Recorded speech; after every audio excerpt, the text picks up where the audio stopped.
Ja sabem que la matèria està formada per àtoms i que els àtoms estan formats per nucli i escorça.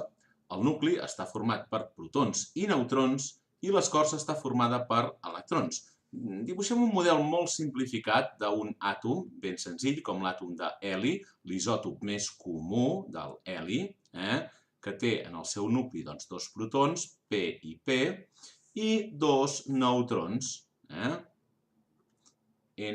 i N. I a la seva escorça té dos electrons, E i E.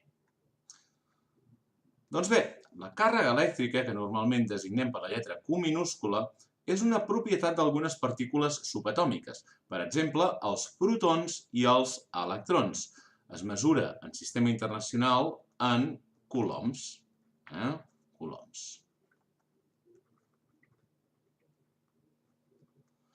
Els electrons tenen càrrega negativa i els protons tenen càrrega positiva.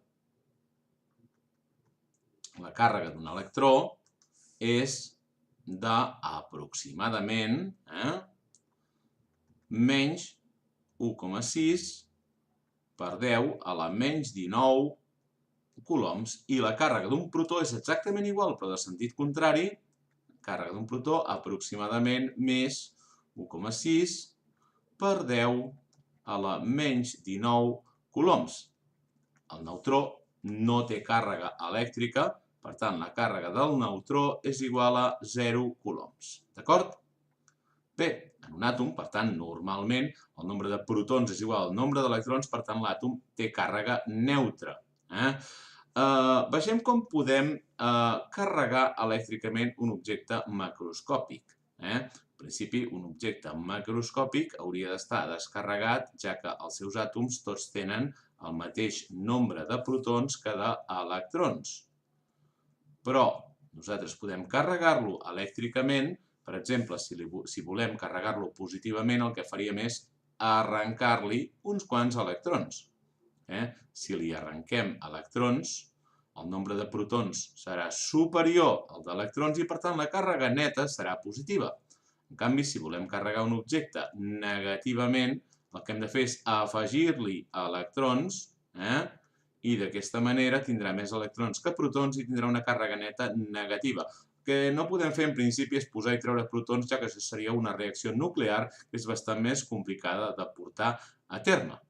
Doncs bé, si tenim dos cossos, dos objectes carregats elèctricament, que es troben un en les proximitats de l'altre, es poden donar dues situacions. Que els objectes siguin tots dos del mateix signe, o bé que els objectes o les càrregues, com diem per abstracció, les càrregues elèctriques, siguin de signe contrari. Quan les dues càrregues són del mateix signe, siguin positives o negatives, apareix entre elles una força repulsiva, que anomenem força electrostàtica. D'acord? Força electrostàtica. O sigui, aquesta càrrega fa sobre aquesta força i aquesta càrrega fa sobre la primera aquesta força, pel principi d'acció i reacció per la tercera llei de Newton. El mateix passa si són negatives, sempre veiem quan tenen el mateix signe. Per tant, diem càrregues de mateix signe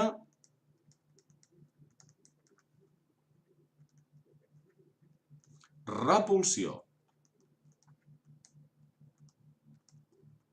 En canvi, si les càrregues són de signe contrari, aquesta força és atractiva. Dues càrregues de signe contrari s'atreuen i la força electrostàtica ara la pintem d'aquesta manera.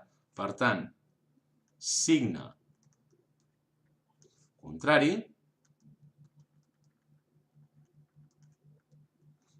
atracció. Doncs bé, intentem quantificar aquesta força electrostàtica. Suposem que tenim dues càrregues, Q1 i Q2, de forma puntual o esfèrica, que tinguin una forma puntual o esfèrica, no he posat signes deliberadament, o sigui, simplement Q i Q2 poden ser positives o negatives i que estan separades una distància R. D'acord? R. Doncs bé, la força que exerceix una càrrega sobre l'altra es calcula amb la llei de Coulomb, que el que diu és el següent. Diu que la força electrostàtica és igual a una constant K, que s'anomena la constant de Coulomb,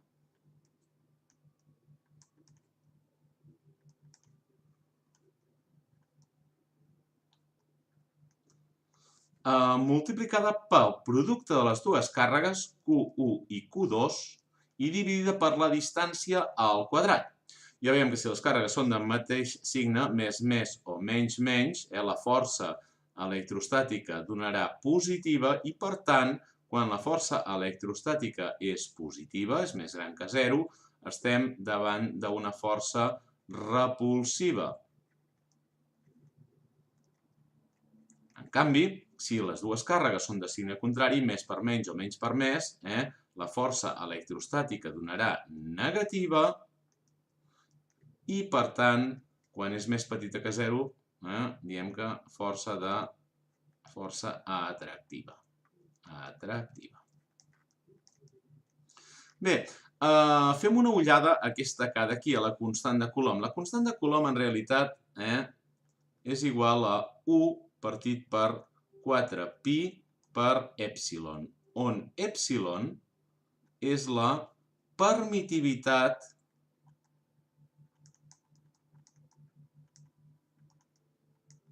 elèctrica del medi que separa les dues càrregues, d'acord? Aleshores, la permitivitat elèctrica del buit, o de l'aire aproximadament, perquè són molt semblants, és igual a 8,85 aproximadament per 10 a la menys 12 coulombs quadrat partit per newtons per metre quadrat. Això fa que la constant K del buit, si apliquem aquesta expressió d'aquí, ens dongui, doncs bé, 1 partit per 4pi per èpsilon sub 0, que és 8,85 per 10 a la menys 12, és igual a aproximadament 9 per 10 a la 9, newtons per metre quadrat partit per coulomb al quadrat. Doncs bé, la permitivitat elèctrica de qualsevol medi que pugui separar les dues càrregues es calcula com la permitivitat relativa d'aquest medi multiplicat per la permitivitat del buit. D'acord? Aleshores, la permitivitat relativa, per exemple, de l'aire hem dit que era aproximadament 1, d'acord? Perquè és una mica més alta que la permitivitat del buit, però pràcticament, a efectes pràctics, és la mateixa que la del buit. Però, en canvi, per exemple, si estem parlant de paper, doncs la permitivitat pot ser de 1,5, la permitivitat relativa del paper pot ser de 1,5 a 4. O si parlem de, per exemple, mica, que és un component que s'utilitza, és un material que s'utilitza, de vegades, doncs bé, estem parlant d'una permitivitat relativa de 5, o sigui, 5 vegades, de 5 o més, una mica més alt de 5, de 5 vegades la permitivitat del buit. O, per exemple, els plàstics poden anar des de 1,8 o 2 fins a milers, però fixem-nos que això és un número adimensional, o sigui, no té unitats. Per tant, la permitivitat d'un material té les mateixes unitats que la permitivitat del buit. La permitivitat relativa és un número adimensional.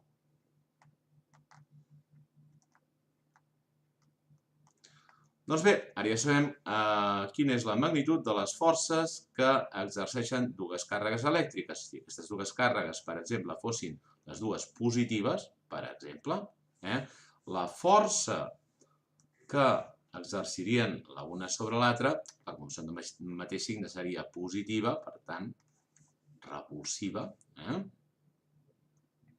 i aniria cap aquí i es calcularia segons aquesta expressió d'aquí, i si estiguessin separades pel buit, aquesta constant seria de 9 per 10 a la 9 newtons per metre quadrat partit per coulomb al quadrat.